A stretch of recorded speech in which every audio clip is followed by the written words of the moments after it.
안녕하세요.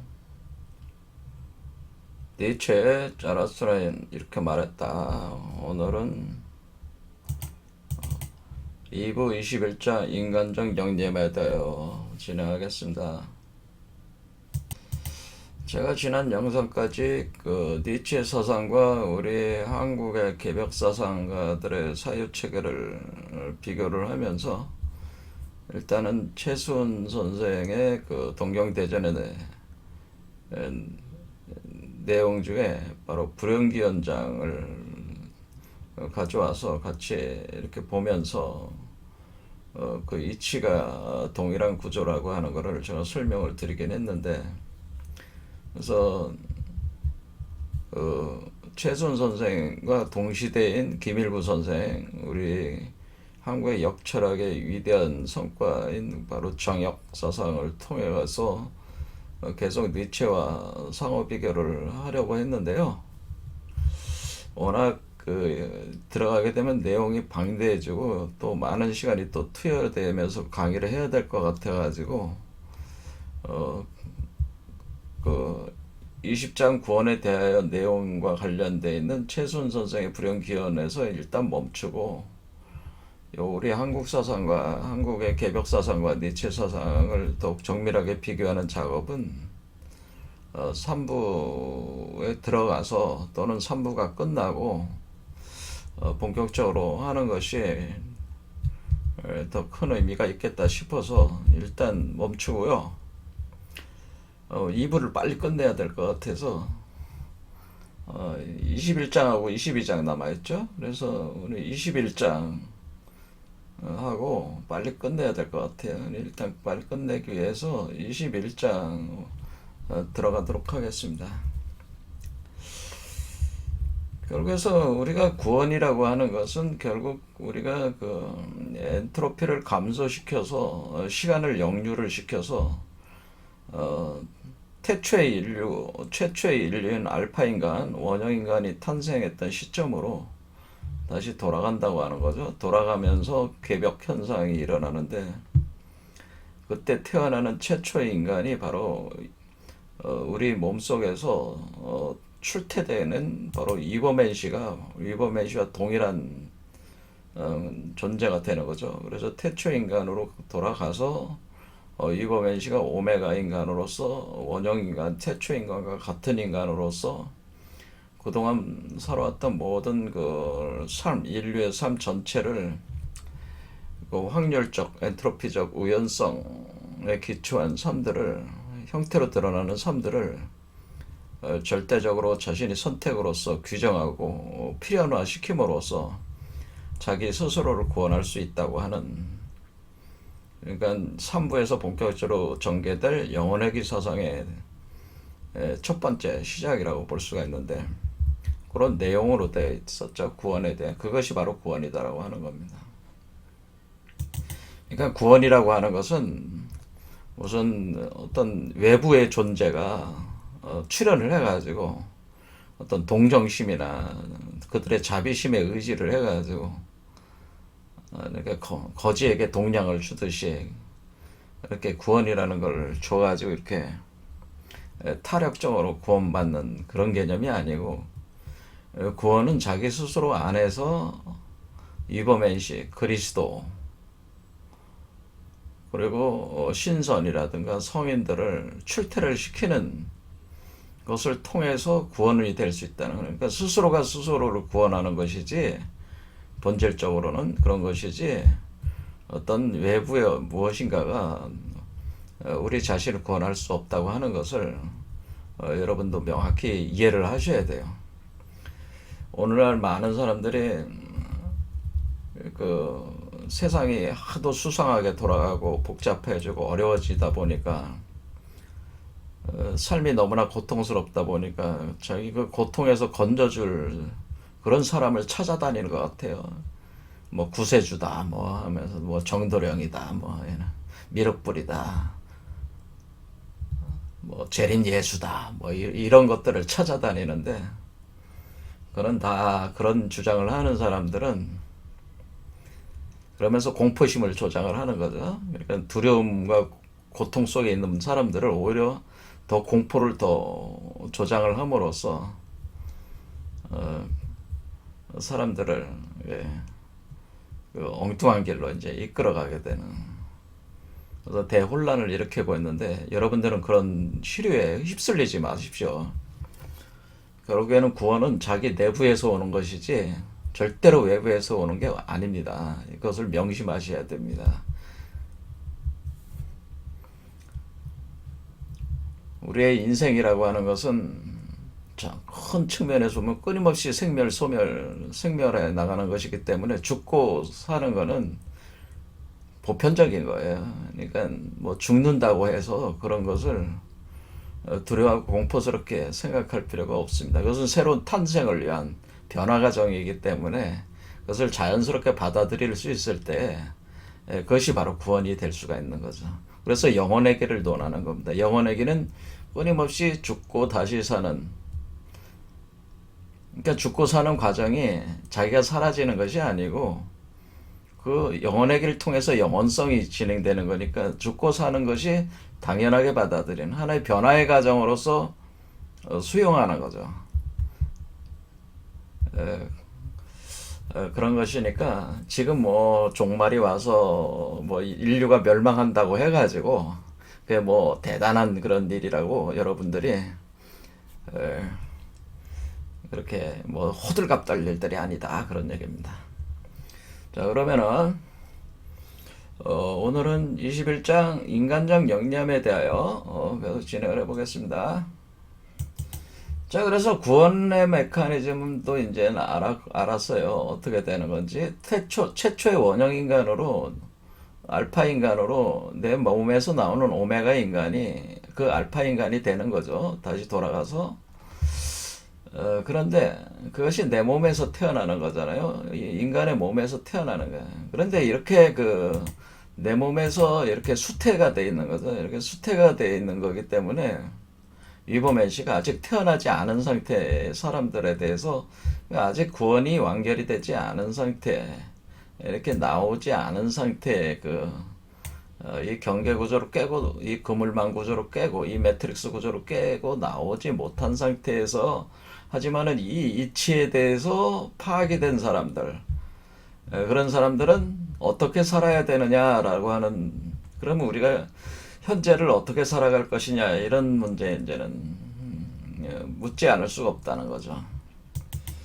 그러니까 이 경계 구조가 깨질 때까지 상승해야 되는데, 그럴 경우에는 우리가 기간이 필요하단 말이에요. 이게 이제는 나오는 기간이 필요한 거니까. 그러면 이범현 씨가 수태되는 사람들이 어떻게 현실에서 살아갈 것인가? 한마디로 처세술에 대해서 얘기를 해요. 그래서 처세술을 가지고 살아가야 된다는 건데, 그것이 그 처세술을 발휘할 때 영리하게, 인간적 영리함이라는 거는 이 처세술을 어떻게 우리 인간 세상 속에서 살면서 수태를 해서 양육시켜 나가고 있으니까, 처세술을 어떻게 영리하게 할 것인가, 인간 세상 속에서 영리하게 처세를 할 것인가에 대한 그 지혜를 얘기를 하게 되는 처세술에 대한 겁니다. 그래서 이 처세술을 네 가지 정도로 네 가지 정도로 이렇게 구분을 해가지고 네 가지 영리함에 대해서 얘기를 합니다. 어떻게 잘 처세를 하며 살 거냐, 이런 거죠. 네, 그러면은 내용을 읽어보면서 진행을 해보겠습니다.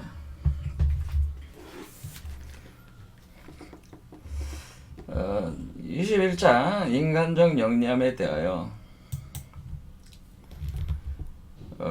무서운 것은 꼭대기가 아니라 비탈이다. 눈길은 아래로 떨어지고 손은 위로 내뻗는 곳인 비탈. 거기서 심장은 자신의 이중의지 앞에서 현기증을 일으킨다.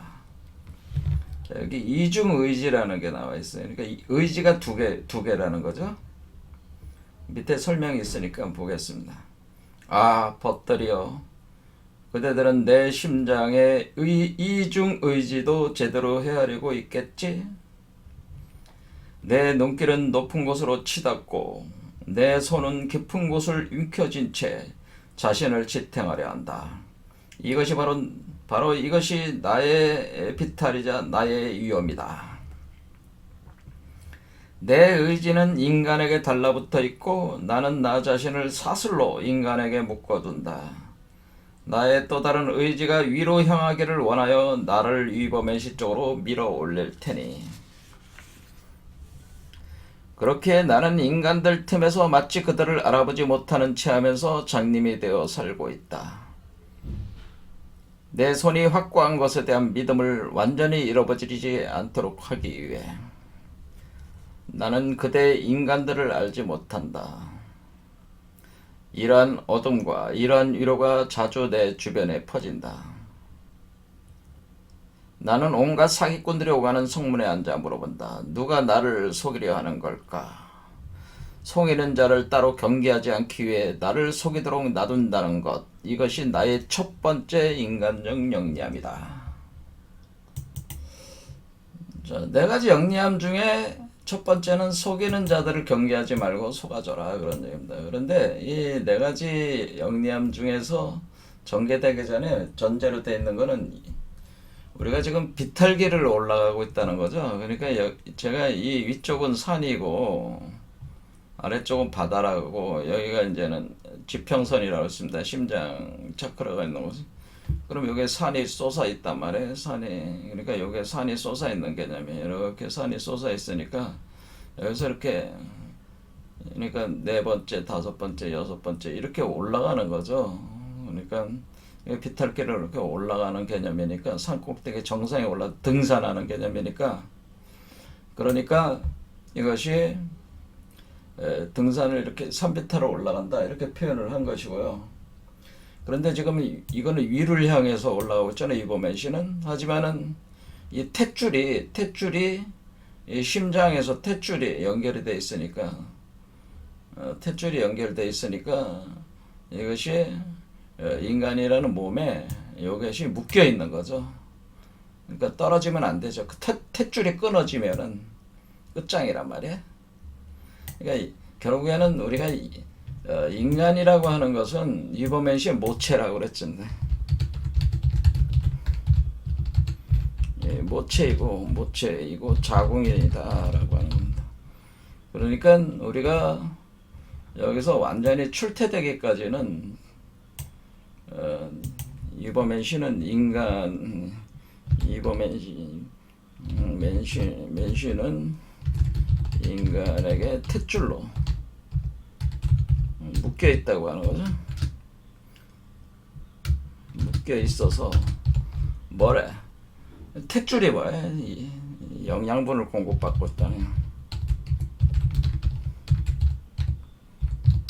그러니까 이버맨시는 인간에게서 영양분을 공급받고 있어요. 탯줄로 묶여 있어가지고 인간이 모체가 되기 때문에.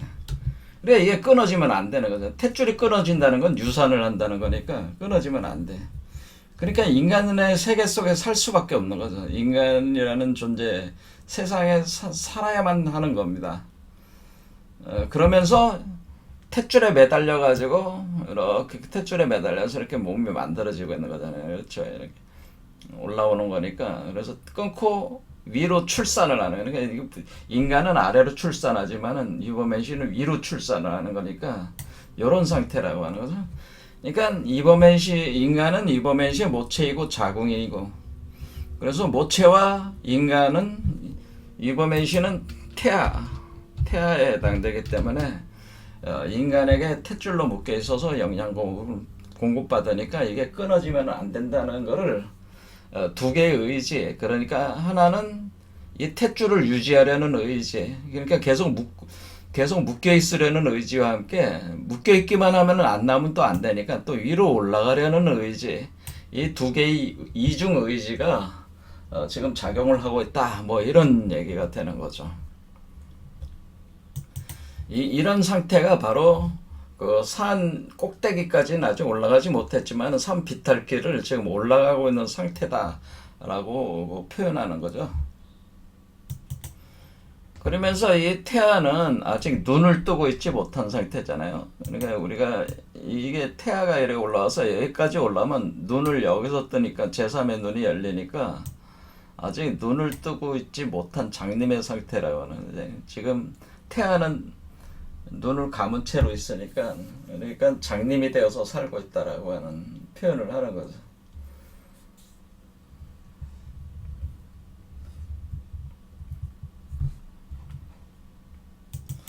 그리고 자궁 속에 감춰져 있는 개념이니까 뭐가 돼요? 어, 바깥에 있는 인간들을 알지 못하는 거죠. 그래서 인간 세상을 아직 알지 못하는 거고, 그리고 이 자궁 속에 있으니까 아직 어둠 속에 있는 거죠. 어둠 속에 있어서, 그러니까 여자의 자궁 어둠 속에 있어서 이렇게 존재하는 형태 자체를 설명하고 있는 거죠. 바로 여기서 이런 상태에서 첫 번째 영리함이라고 하는 것은 속이는 자들을 경계하지 말고 속아줘라, 그런 얘기입니다. 마지막에 만약에 속이는 자들을 경계하지 않고 속아주지 않으면은 어떤 상태가 되냐, 그러는 게, 내가 만약 인간을 경계한다면 어찌 인간이 나의 스피어, 그러니까 우리가 그 축구공이나 뭐 그런 걸로 비유를 한 거죠. 이런 농구공, 축구공 같이. 왜냐면 이게 공처럼 생겼잖아요. 동그란 우주 아래니까 공이잖아요, 공. 이 공을 붙들어 매는 닷이 될 수 있겠냐. 그러니까 이게 우리 탯줄이 그러니까 가운데 이 중맥을 닷으로 본 것이고, 여기에 탯줄로 묶여 있는 거죠. 묶여 있으니까 이렇게 닷이 될수록, 붙들어 매는 닷이 될 수 있으랴. 나는 너무도 쉽사리 저희로 쓸려가고 말 것이다. 자, 요게 마치 이렇게 탯줄이 돼서 이렇게 올라가고 있는 게, 요게 배가 구원방주가 돼서 올라가고 있는 배처럼 지금 표현을 하고 있는 것 같아요. 그러니까 요게 가운데, 요거의 가운데가 바로 닷이 되고, 요 닷에다가 탯줄을 연결을 했다, 그런 얘기죠.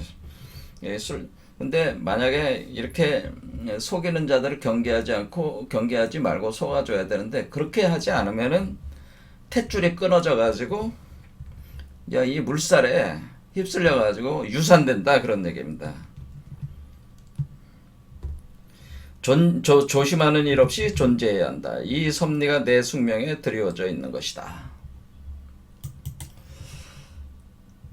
그리고 인간들 틈에서 허기와 갈증으로 고생하며 죽지 않으려면 어떤 잔으로든 마시는 법을 배워야만 한다. 인간들 틈에서 깨끗함을 유지하려면 더러운 물로도 자신을 씻을 줄 알아야만 한다. 그래서 나는 자주 이로 삼아서 이렇게 말하곤 했다. 자, 어서 노예한 가슴이여, 불운 하나를 벗어났으니 그것을 그대의 행복으로 즐겨라. 자, 지금 이 위버맨 시에는 마치 모체 포태가 돼가지고 자궁 속에 있다 보니까, 자궁을 여러분들이 이제 우리 인간의 자궁은 양수로 채워져 있잖아요. 물 속에 있어요, 물 속에. 그래서 물 속에서 목욕하고 있는 것 같아요.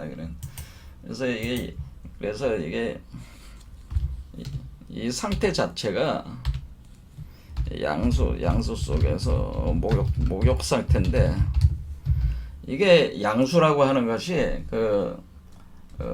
요걸 감싸고 있는 양수막이 있어서 거기 물속에 있는 것 같아. 이 아이가 물속에 떠 있는 것 같잖아요. 떠 있는 상태이기 때문에 이 물이 더러운 물이 될 수가 있다는. 그러니까 우리가 인간이잖아요. 인간으로서의 우리 자신이 아직까지 깨끗하지 정결한 그런 상태가 아니기 때문에 이 더러운 물들이 들어온다는 거죠. 그럼 더러운 물들이 들어올 때 그것을 거부하지 말고, 그러니까 인간들 틈에서 허기와 갈증으로 공생해서 죽지 않으려면 어떤 잔으로도 마시는 법을 배워야 한다라고 하는 것은, 바로 이 인간이 탯줄을 통해서 공급해주는 영양분이 양수를 형성하면서 들어오는 거기 때문에 어떠한 것이든지 거부하지 말고 흡수를 하라. 왜냐하면 살아남아야 되잖아요. 이게 영양분을 취해야 되잖아요. 일단은 그 음식이 좋든 안 좋든 일단 이 탯줄을 통해서 양수 속으로 들어와서 물론 구분을 해서 들어온 거죠. 이 인간의 몸과는 탯줄로 차단이 돼서 탯줄을 통해서 걸러지면서 들어온 거긴 하지만은 아직까지는 그 더러움이라고 하는 것들이 있기 때문에 결국 그 더러운 양수물에 몸을 이게 완전히 청결한 몸에 피해 가지고는 더러운 물에 해당되지만은 그것을 먹고 마셔야 된다고 하는 그래야지 이것이 자라게 할 수 있는 것이다라고 하는 그래서 이거를 뭐라 그러면 선도에서 얘기하는 묘욕이다라는 목욕이라는 말을 씁니다. 목욕하고 있는 상태다. 묘유어에서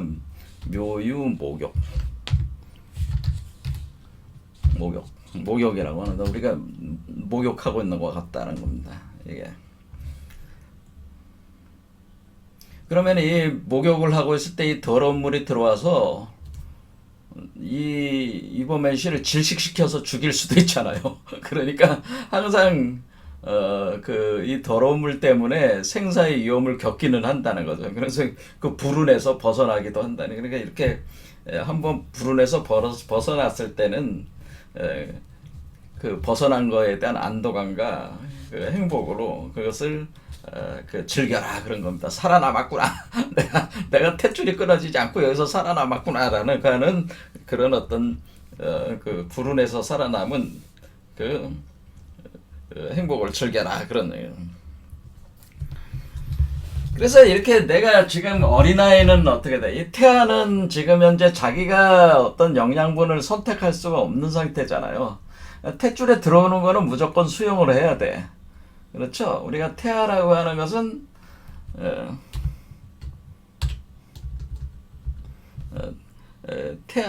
태아 상태는 철저히 모체에 의존해서 살아남아야 돼. 그래서 살아남아야 되니까 살아남을 수 있는 거는 철저하게 다 수용을 해가지고 살아남아라 그런 얘기. 그래서 조심하는 일 없이 존재해야 된다. 뭐 이런 개념도 그런 거예요.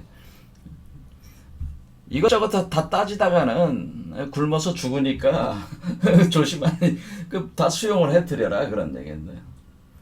그래서 그렇게 해야지만이 살아남을 수 있다. 그러니까 이 탯줄이 끊어지지 않을 수가 있다고 하는 겁니다. 자, 그래서 첫 번째 영양이라는 것은 결국에는 태아 상태에 있을 때는 그 어떠한 그 인간적 요소들인지 탯줄을 통해서 들어오는 거는 수용을 해서 적응을 해가지고 살아남는 모체에 의존한 철저한 의존성이 있으니까 그렇게 해야 되는 거니까 속이는 자들을 경계하지 말고 속아주라는 게. 그러니까 그것이 이놈이 나를 속인다고 해가지고 자신의 결백성, 청정성 그것으로 그 환경과 분리되는 걸 시도하지 말라는 거죠. 속이는 자들과 나와 경계선을 둬가지고 뭐 깨끗한 것만 받아들이겠다 이런 거 가지고는 이게 살아남기가 힘들다는 거예요. 철저하게 모체에 의존하니까 모체의 더러움에 의존을 해서 청정함이 나오는 거란 말이에요. 그러니까 인간은 더러운 존재다 이렇게 보면은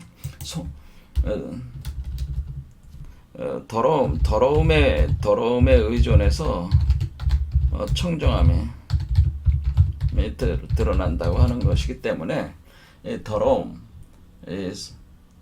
속이는 자들, 그렇죠? 이렇게 속이는 자들, 이 더러운 세계, 서로 사기치고 속여나가는 이 세계의 더러움에 의존해서 청정함을 드러나는 거니까 자신이 속인다고 해가지고 그것을 뭐 이렇게 청정함을 내세워가지고 자꾸 환경과 분리되려는 어떤 그런 시도 같은 거를 하지 말라는 거니까 우리가 이 태아 상태가 이러니까 이 태아를 후퇴하고 있는 이 사람도 세상에 살 때에 사람들한테 이렇게 사람들과 어울려 살 때 이것을 포태하고 있는 사람이 사람들과 어울려 살 때도 서로가 서로를 속이고 속이는 그 세계 속에 자신을 뭐 정의롭다, 나는 깨끗하다 이렇게 잘난 척하지 말고 거기에 환경에 적응을 해서 버티라고 하는 겁니다. 살아남아라 그런 얘기입니다. 이것이 이제 도강양해라는 얘기가 될 수 있겠습니다. 그러니까 도강양해라고 중국에서 중국이 힘이 약했을 때 등소평이 한 얘기잖아요. 등소평이 중국 지도자들한테 도강양해해라. 그래서 원래 중국의 정책에 원래 핵심이었는데 요즘에는 중국몽이라고 해서 날뛰고 있잖아요. 중국이. 근데 등소평은 향후 100년 동안은 절대로 세상의 모습을 잘났다고 자신의 모습을 이렇게 과시하고 이런 걸 하지 마라. 그러니까 도강양해의 도는 뭐냐면은 이게 예전에 무사들이 자기네 무기들 있잖아요. 창, 도끼, 망치, 이런 철퇴, 이런 것들을, 이런 자기의 주종목인 무기가 있는데 그 무기들을 이렇게 들고 다니질 않았단 말이에요. 들고 다니질 않았던 얘기가 이렇게 눈에 보이게 들고 다니지 않았어요. 뭐냐면은 이 보자기에 싸가지고 무기들을 보자기에 싸가지고 다닌다라는 무기들을 보자기에 싸고 다니면서 무사가 아닌 척한다는 그럼 자기가 다른 사람이 볼 때는 이 사람이 군인 무사라는 그 느낌을 풍기지 않는 거야. 네, 그래서 보자기에 있으니까 모르는 거지. 사람들은 보자기에 뭐가 들어있는지 모르니까. 근데 무기가 있다는 거야. 그거 같은 거.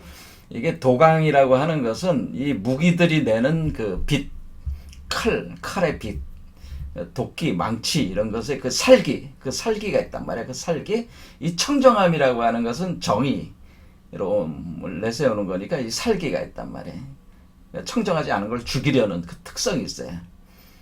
그래서 이 존재를 우리가 금강체라고 하는 것은 그 더러운 것을 끊어내려는 그런 특성이 있어요. 이게 원래 이버맨시가. 그래서 근데 무기와 같다. 그래서 니체가 얘기하기를 자기는 망치로 세상을 때려 부순다. 그런 얘기를 하는 게 그게 망치, 그런 무기거든요. 이게 망치 도끼거든요. 이버맨시 자체가. 그러니까 이버맨시는 사실은 무기에 해당됩니다. 무기. 이버맨시. 금속질이란 말이죠. 그래서 이게 망치, 도끼, 창, 이런 거에 해당되는 개념이라고 보면 돼. 그래, 무사라요, 무사. 이 사람이 지금 망치를 들고 다니는 것 같다는, 검을 들고 다니는. 근데 요거를 보자기에 쌓은 상태란 말이야. 보이지 않게.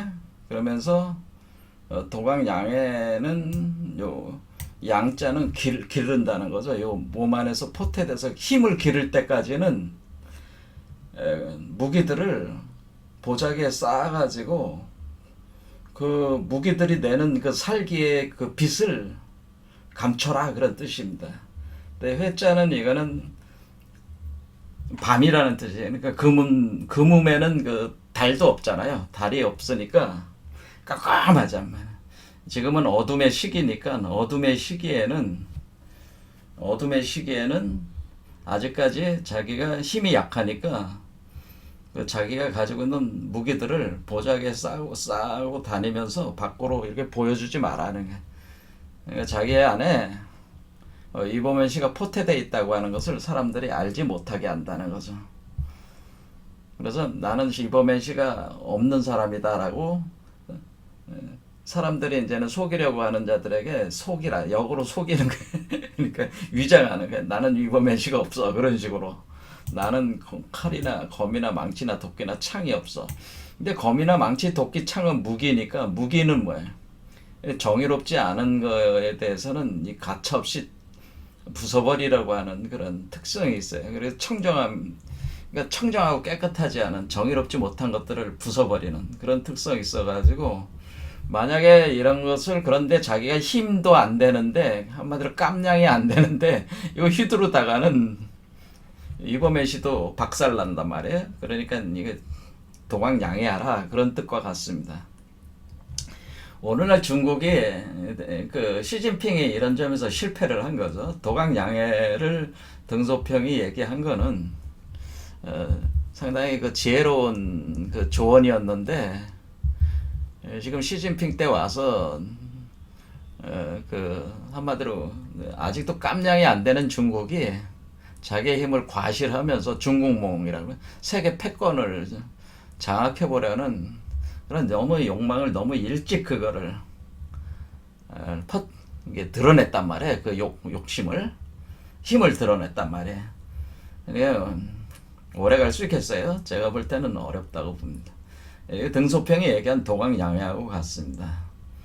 자, 그래서 내가 힘이 있다고 하는 것을 완전한 힘이 갖춰질 때까지 내가 이런 무기들을 가지고 있다고 하는 것을 드러내지 마라. 속여라. 그런 때 속이는 자들을 경계하지 말고 속아줘라. 또 역으로 속여라. 그런 얘기입니다. 상대방이 뭐 이렇게 나쁜 짓을 속이고 막 이렇게 할 때도 그것을 뭐 지적질하고 너 나쁜 놈이야 너 죽어야 돼 뭐 이런 식의 뭐야 그 상대방을 공격하거나 그런 걸 하지 말고 상대방이 눈에 거슬리더라도 뭐야 속아줘 이렇게 살아라고 하는 건 도광양해하라 그런 얘기죠. 그래서 진정한 고수들은 자신의 힘을 보이질 않고 평범한 사람처럼 이렇게 진정한 고수는 힘을 드러내지 않는다는 진정한 고수는 눈빛을 감춘다는 그러니까 어떤 사람들은 자기가 총명하고 똑똑하고 힘이 세다는 걸 강조하기 위해서 눈에다가 힘을 부룩 뜨고 그냥 눈을 번쩍번쩍 하면서 다니는 놈들이 많아요. 제가 볼 때는. 그런데 진정한 고수는 그렇게 눈을 번쩍번쩍 하면서 자기가 뭐 낭중지추처럼 자기가 송곳 잘난 놈이라고 하는 거를 의시되면서 다니지 않습니다. 진정한 고수는 힘이 없는 척 하는 거예요. 눈빛을 감추고 힘이 없는 척.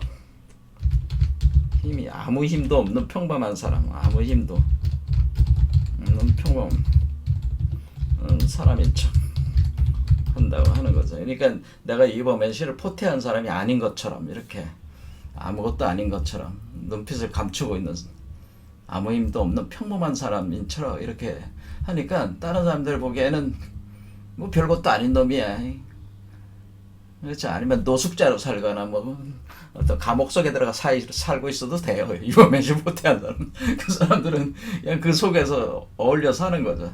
그러면 사람들은 뭐 그 자기 입장에서 세상 보는 그 관점으로 보는 거기 때문에 이 사람이 이범현 씨가 포태돼 있다고 하는 것을 알 수가 없는 거지. 그래야지 이걸 기를 수가 있다고 하는 겁니다. 이게 노출이 되면 안 된다고 하는 겁니다. 그러니까 함부로 상대방이 나를 속인다고 해가지고 그냥 철삭대면서 살기를 드러내고 날뛰지 마라 그런 얘기입니다. 자, 두 번째 이제 영리함에 대해서 얘기하는 겁니다. 자, 읽어보겠습니다. 나의 또 다른 인간적 영리함은 이것이니 긍지에 찬 자들보다는 허영기 있는 자들을 더 돌보는 것이다. 상처난 허영기는 온갖 비극의 어머니가 아니냐. 긍지가 상처받으면 긍지보다 더 좋은 것이 자라나기 마련이지만 삶이 그럴듯해 보이려면 멋지게 연출되어야 한다. 이를 위해서는 뛰어난 배우가 있어야 하고 나는 허영기 있는 자들이 모두 뛰어난 배우라는 것을 발견했다. 저들은 연기를 하고 사람들이 기꺼이 봐주었으면 하고 바란다. 저들의 정신은 모두 이런 의지에 집중되어 있다. 저들은 스스로 연출하고 스스로 꾸며댄다. 나는 저들 가까이에서 삶을 구경하기를 좋아한다. 우울을 치료해주기 때문이다.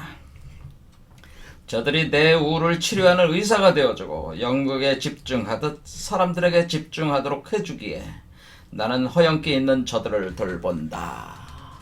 게다가 허영기 있는 자들의 자의 겸손의 깊이를 제대로 잴 수 있는 자가 있던가.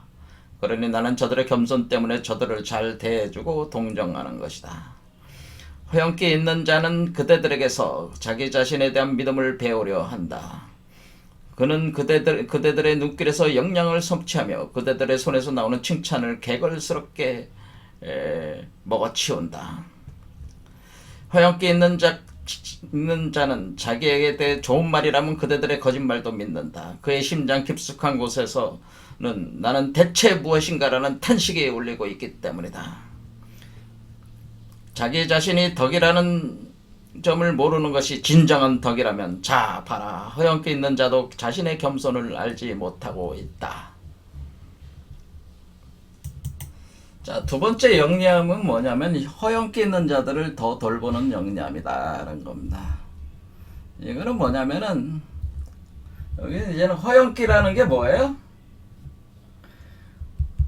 허영기는 자신을 치장하는 거죠. 꾸며내는 거야.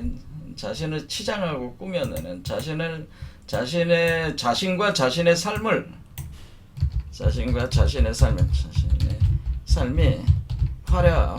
자신의 삶을 화려하게 보이도록 꾸며내는 자들이라고.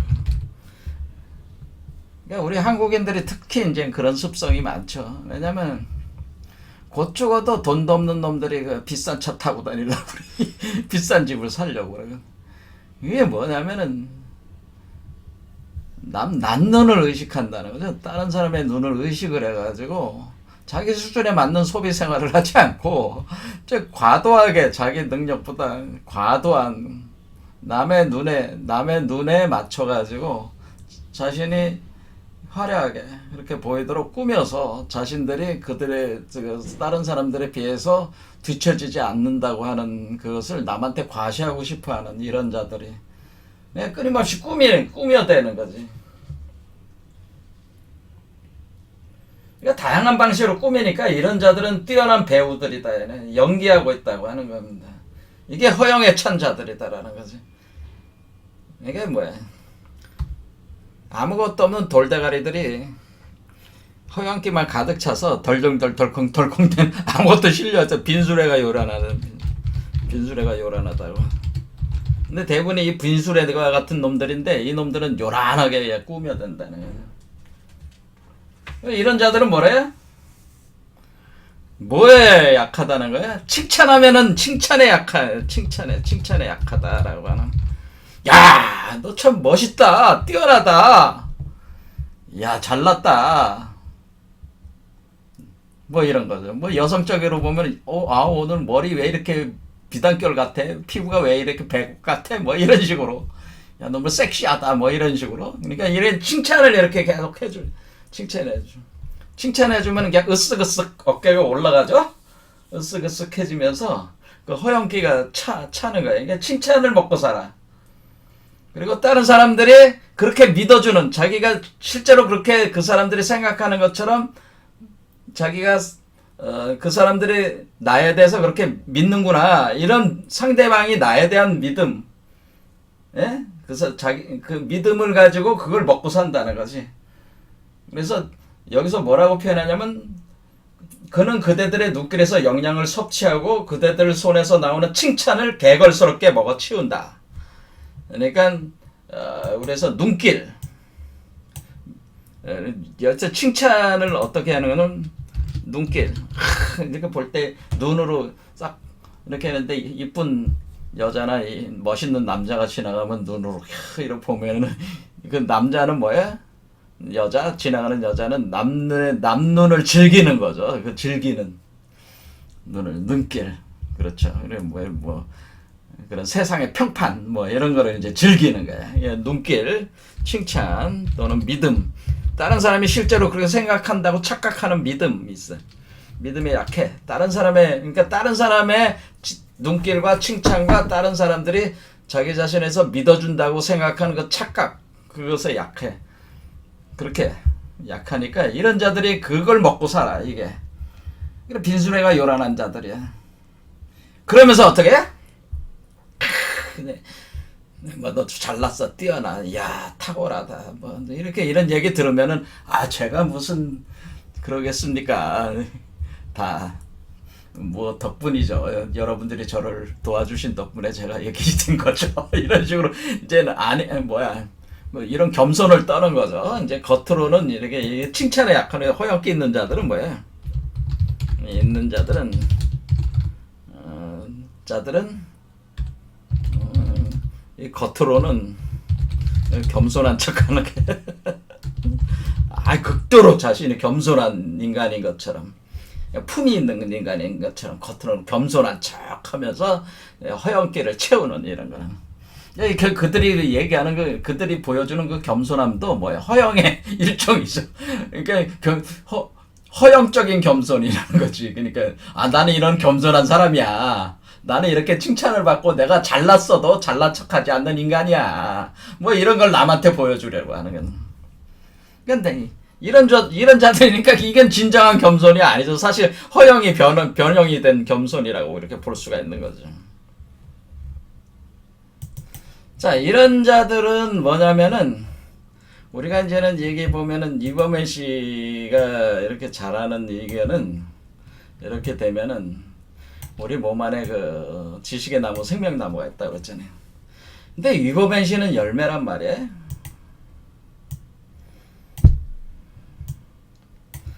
이범현 씨는 열매고,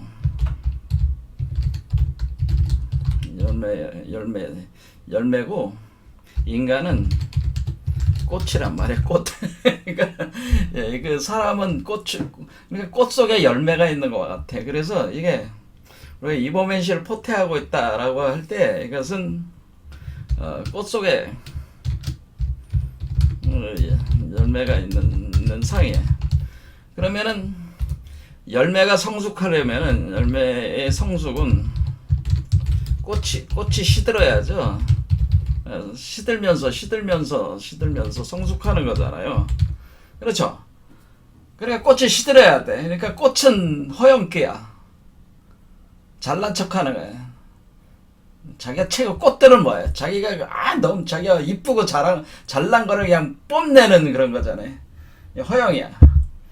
근데 그런 허영기가 없어지고 실질에 집중해야 된다. 그럼 허영기가 없어. 그럼 이범현 씨를 수태분만하는 사람들은 허영기가 없어. 철저한 실질주의잖아요. 실리주의다. 실사구시하는 존재들. 뭐 그런 개념이라고 생각하셔도 됩니다. 그러면 꽃이 시들어야 하잖아요. 근데 시들 생각을 안 하고 허영기를 가지고, 이 상태는 지금 계속 허영기를 가지고, 지금 열매보다는 꽃이 우세한 상황이잖아요. 꽃이 일단은 화려하게 펴야지 그 다음에 열매가 맺혀지면서 나오는 거니까, 꽃도 펴야 돼. 분명히 허영기가 있어야 돼. 그러니까 허영기가 없으면 안 되죠. 그러니까 허영기 있는 자들을 더 돌본다고 하는 거는 뭐야? 인간이 활짝 꽃을 펴야지 그 안에서 열매가 잘 익어 나오는 거니까, 최대한 인간도 그 허영을 자극을 많이 해줘야 된단 말이에요. 그러겠죠. 그래서 허영기 있는 자들을 더 돌봐라 그런 겁니다. 여기서 얘기하는 반대되는 사람들은 긍지 있는 자들이라고 하는데, 긍지 있는 자들은 이미 열매가 성숙되어 있는 자들이에요. 이범현 씨는 열매기 때문에, 이범현 씨는 긍지를 표현해주는 긍지. 그러니까 열매는 화려한 거를 추구하지 않기 때문에, 자기가 긍지 있으면 되는 거야. 그래서 이 사람들은 뭐 이렇게 칭찬해줄 필요가 없어. 이범현 씨가 성숙된 사람들은 이런 뭐예요? 다른 사람이 무슨 칭찬을 해주거나 그런 거에 이범현 씨가 성숙된 사람들은 관심이 없어요. 긍지가 있기 때문에. 다른 사람이 뭐라고 해도 흔들리지가 않아. 그러니까 다른 사람이 나를 욕을 해도 흔들리지 않고, 다른 사람이 날 칭찬을 해도 흔들리지 않는단 말이야. 이범현 씨 성숙된 사람들은 절대로 흔들리지가 않아요. 그런데 이 꽃은 그렇지 않다. 꽃 성숙되지 않은 긍지가 없는 사람들은 뭐야? 흔들리죠. 끊임없이 타인의 눈길에 흔들리는 거지. 평가에 흔들리는 거지. 그래서 사실은 저 같은 경우도 저도 이범현 씨를 숱했다 이런 식으로 저 자신을 또 허영 쪽으로 저를 판단할 수도 있겠지만은, 저는 나를 칭찬하는 사람을 경계하는 특성이 있어요.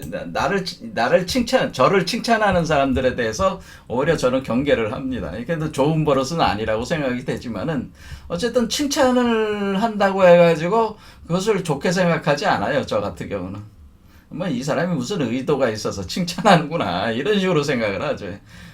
그 사람이 칭찬한다고 해서 칭찬한 사람이 내가 아니고 그 사람이 날 비난한다고 해서 비난하는 그 사람이 곧 내가 아니기 때문에 그 사람 타인의 누군가가 나에 대해서 뭐라고 이러쿵저러쿵 하는 거에 대해서 관심 자체가 없다는 거죠. 성숙된 사람들은 스스로의 긍지로 살아가는 거기 때문에 그러하다고 하는 겁니다.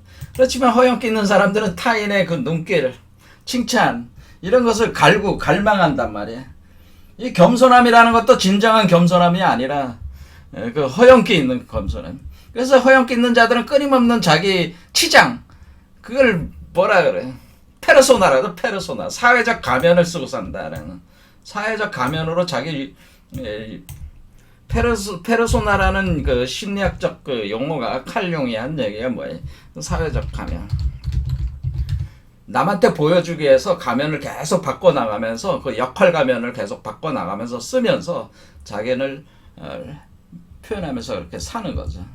그런데 이런 사람들은 요런 거를, 이 허영기 있는 사람들은 요런 거를 잘 이용을 하면은 이 사람들은 또 제가 말씀드렸지 꽃 속에서 열매가 맺어지는 거니까 이 사람들의 이 허영기를 잘 활용을 하면은 또 좋은 열매를 맺을 수도 있다 그런 겁니다. 그래서 여기에는 어떤 게 있냐면은 꽃이 잘 피면은 꽃을 잘 피우면 열매도 좋을 수 있다라고 이런 입장이 있는 거니까 우리가 지금 꽃을 피운 이 세상의 인간들은 꽃과 같은 존재들이니까 이 꽃을 잘 피울 수 있게끔 돌봐줘라 그런 얘기입니다.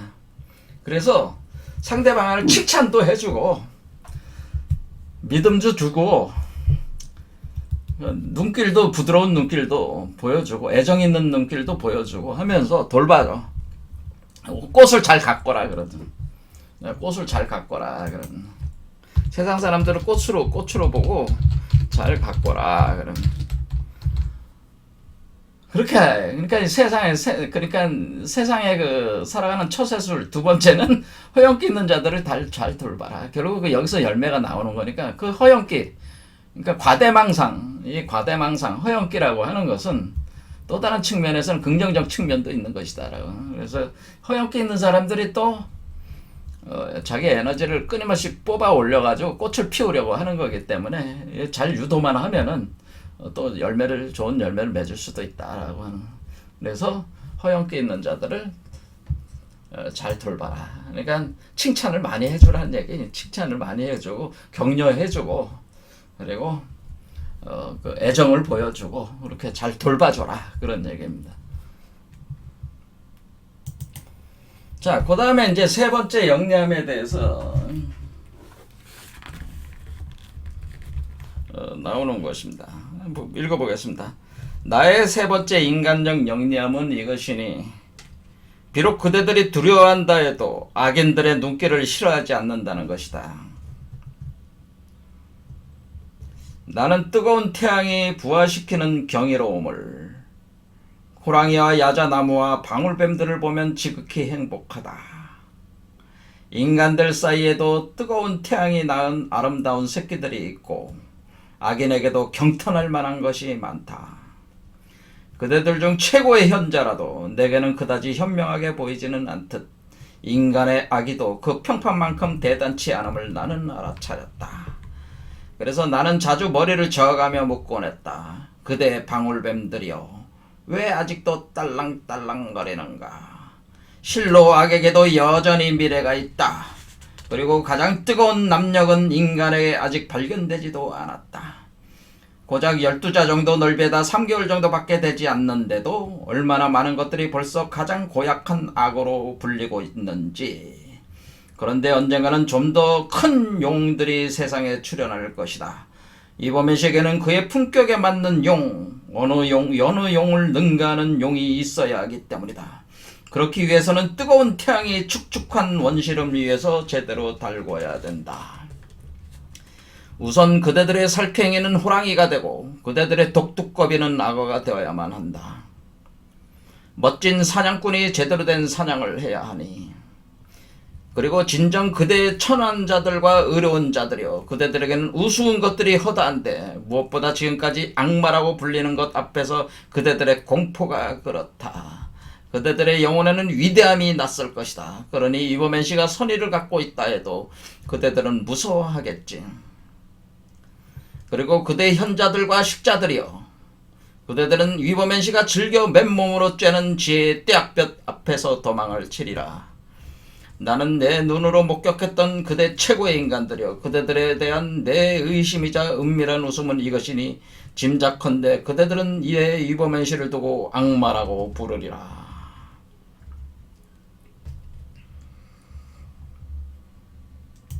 자, 세 번째 영리함은 그 악마라고 표현을 했습니다. 악마의 눈길을 두려워하지 않는다. 세 번째는 악마의 눈길을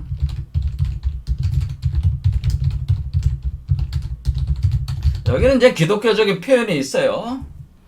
여기 보면은 용 그런데 언젠가는 좀 더 큰 용들이 세상에 출현할 것이다. 그러니까 세상에는 언젠가는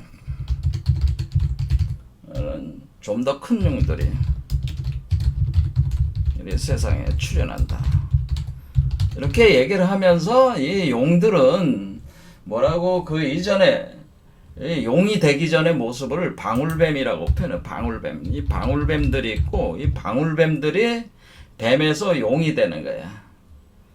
그리고 이버맨시는 뭐냐면은 모든 용을 능가하는 용 중의 용. 이버맨시는 뭐예요? 용 중의 용이에요. 그러니까 모든 용을 제압하는 용이다 그런 얘기입니다. 이버맨시는 용 중의 용이다. 드라곤. 큰 용들, 용 중의 용, 드라곤. 그러니까 이버맨시는 용이다라고 하는데 드라곤이다. 그러니까 여느 용을 능가하는 용, 모든 용을 능가하는 용. 그래서 뜨거운 태양의 불에 의해서 불타는 용. 사실 이건 붉은 용입니다. 붉은 용. 레드 드라곤이라고 하네. 이버맨시가 사실 레드 드래곤이라고 하는 거예요. 근데 이제 우리가 성경에 보면은 어떻게 됐어요? 붉은 용을 가지고 사탄이요. 마귀 새끼다라고 그래서 사탄이고 마귀다라고 그랬잖아요. 이게 성경에 요한계시록에 용을 뭐라고 표현했어요? 사탄이요. 마귀다라고. 이거 사탄이면 마귀 악마야. 그러니까 여기서 악마의 눈길을 두려워하지 않는다고 하는 것은 용이 돼야 된다고 하는 거예요. 먼저 용이 돼야 된다. 그런 뜻입니다. 그러니까 지금 세상 사람들은 방울뱀 수준이다. 그러니까 이게 방울뱀들은 이게 세상 일반 인간들 수준들이 이건들은 방울뱀들이야. 방울뱀들. 그러니까 여기 보면은 여기 이렇게 생겼잖아요. 왜? 이렇게 하면은 여기서 이렇게 올라오면은 요 아래가 이게 이제는 방울뱀이고요. 이게 뱀이고 이게 뱀이 이렇게 여기 그러니까 여기 밑에가 여기 가슴 아래가 땅 속이잖아요. 그러니까 땅 속에 땅굴 속에 있는 뱀은 땅 속에 굴 속에서 살잖아요. 그러니까 그리고 뱀이 서서히 뭐냐면은 땅 위로 올라와서 태양이 올라오면은 아침이 되면 뭐예요? 이게 땅 위로 올라오잖아요. 굴 속에서 나오잖아요. 그러면 이제 용으로 자라오르는 거라면 용. 그러면 이 뱀이 어떻게 돼요? 이 나무를 타고 올라가잖아요. 그렇죠. 그러면 마치 뱀이 날개를 단 것 같이 이렇게 올라간단 말이에요. 그러면은 어때? 여기 보면 이제 용이 되는 거예요. 용. 그러면 뱀에서 용으로 변한다. 그런 건데 이거를 우리 그러고 이게 여기는 이제 독수리가 되는 거죠. 이제 독수리의 영역으로 올라가는 거죠. 그러니까 우리는 뱀에서 시작해서 용으로 가서 독수리가 돼야 되는 거란 말이야. 그러면은 우리가 용이 돼야 돼. 용이 일단은 이 심장 차크라 위로 가는 거는 용이란 말이야. 그래서 이거를 비룡제천 이견대인이다 이렇게 표현을 하는 겁니다. 이게 우리 역학에서 비룡이라고 하는 거는 하늘을 나는 용, 날개 달린 용을 뜻하는 거. 비룡제천, 그 하늘에 날아올랐다라고. 비룡제천 이견대인, 이견대인이 바로 수학하는, 우리가 견성한다고 할 때 성품을 본다 할 때 이견대인으로 한다. 대인. 이견대인이 바로 누구다? 이견대인이 바로 위범의 신이다. 이게 우리가 역학에서 주역에서 얘기하는 이견대인, 한자로 이견대인이 바로 누구다? 위범의 신이다. 그런데 위범의 신은 언제 나와요? 용이 비룡제천, 용이 하늘로 날아오는 용이 됐을 때, 그럴 때 이때의 시간은 아주 뜨거운 태양이 내리쬐기 시작할 때란 말이에요. 위범의 신은. 그러면 이 용이 이렇게 올라가면은 우리가 이것을 요한계시록에 사탄이며 마귀다 이런 게 하듯이 우리가 선성이 높아지면 그 마찬가지로 악성도 같이 팽팽하게 맞선단 말이에요.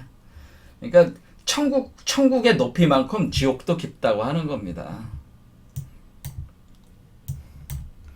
천국의 높이만큼 지옥도 깊다. 땅속으로 깊아. 천국이 높은 곳에 있는 만큼 지옥도 대등한 길이로 깊다고 하는 겁니다. 그러니까 천국과 지옥이 하나, 그러니까 천국의 높이만큼 지옥도 깊은 겁니다. 그러니까 천국의 높이와 지옥의 깊이를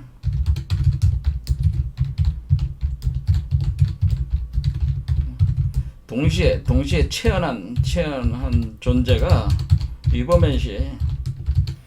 그러니까 우리가 천국만 알아서는 안 되고 지옥도 알아야 돼. 지옥의 그 데블, 악마, 사탄의 세계도 알아야 된다고 하는 거야. 그래서 우리는 악마의 눈길을 두려워하지 않는다. 왜? 우리는 천국을 알려면은 우리가 지옥을 깊이 알수록 천국을 알 수가 있고, 천국을 알면 알수록 지옥을 또 알 수가 있는 거야. 그러니까 두 개가 팽팽한 거야. 두 개가 하나가 되는 거야, 결국. 천국과 지옥이 하나다라고 하는 거예요. 극락과 지옥은 하나가 된다. 그러면은 우리가 지옥에 있는 마귀들을, 사탄 마귀들을 알았는데 그것이 이제는 붉은 용으로 표현이 되는 거죠. 용이 돼야 되네. 악마의 눈길을 두려워하지 않아요. 왜? 그러니까 악마의 힘이 결국 극락의 힘으로 바뀌는 거기 때문에 악마의 힘만큼, 지옥의 힘만큼 그게 또 극락으로 전환이 되는 거예요. 그걸 자유자재로 한단 말이에요. 우리가 위범의시라고 하는 존재는 극락 세계와 지옥의 세계를 자유자재로 전환시킬 수가 있는 존재다, 그런 얘기입니다. 이게 태어나면. 그러니까 이 태어나기까지도 지옥의 세계를 체험을 해야 된다. 체험을 해야 돼. 악마의 눈길을 두려워해서는 안 된다. 악마가 돼. 하다 보니까 벌써 시간이 많이 흘렀네요. 오늘 여기까지 해야 되겠네요. 자, 어쨌든 우리는 악마의 눈길을 두려워하지 않는다. 이거를 다음 시간 좀 더 이 부분에 대해서 얘기를 해보고요. 우리가 그러니까 천국과 지옥은 하나다라고 하는 것을 사실은 아셔야 되는데 이게 쉬운 거는 아니지. 이게 이치로도 이해하기 어려우실 거예요. 자, 어떤 여기에 이제 이런 메타포들이 여러 나와가지고 무슨 호랑이니 야자나무니 이런 그 상징어들이 나와가지고 또 한마디씩은 해줘야 되니까 아무래도 다음 시간 또 강좌 하나는 더 해야 될 것 같습니다. 이 내용에서. 자, 이래서 우리가 그 위범의시를 수태한 사람들이 어떻게 세상 속에 섞여 살면서 어떠한 자세를 가지고 살아야 되는지, 그런 내용, 영리하게 살아가는 그 방법에 대해서 조언을 해주는 길잡이가 되는 거를 한 4개 정도로 뽑아서 지금 얘기를 진행하고 있습니다. 자, 다음 시간 또 보겠습니다. 감사합니다.